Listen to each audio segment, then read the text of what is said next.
George Gershwin, an American pianist and composer.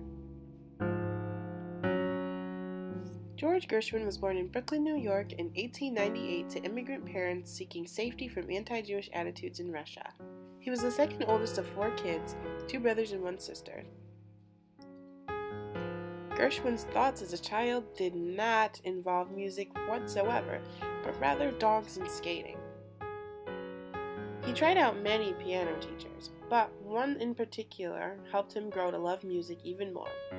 He suggested that he go to concerts, and he did, and then Gershwin himself would come home and try to play them by ear and by memory. At the age of 15, he dropped out of school and became a song plugger. A song plugger was someone hired to play and promote new music. It was sort of like an advertisement.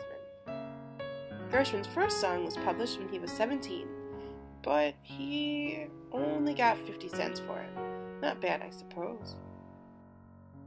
He wrote hundreds of little songs, and at one point he even co-created a one-act musical for Broadway called Blue Monday. It was a successful fusion between classical and jazz music. After Blue Monday, he later created Porgy and Bess, which is now considered one of the most important American operas of the 20th century. In 1924, his first major and most famous musical piece, Rhapsody in Blue, was born.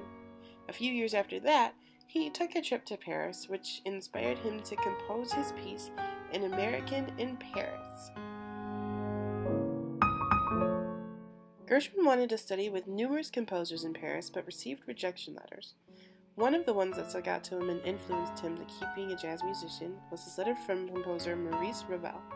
It said, "Why become a second-rate Ravel when you're already a first-rate Gershwin?"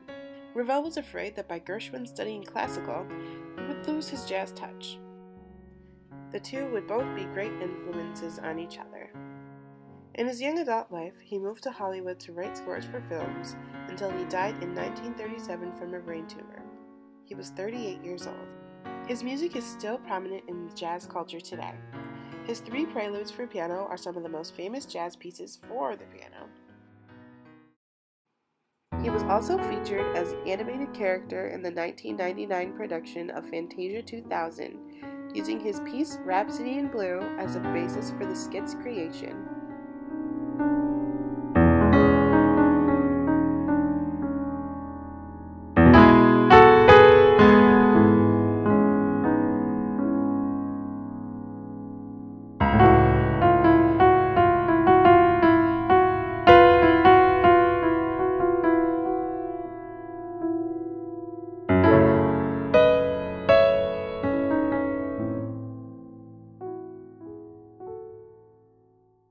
George Gershwin was and still is a major influence on jazz piano.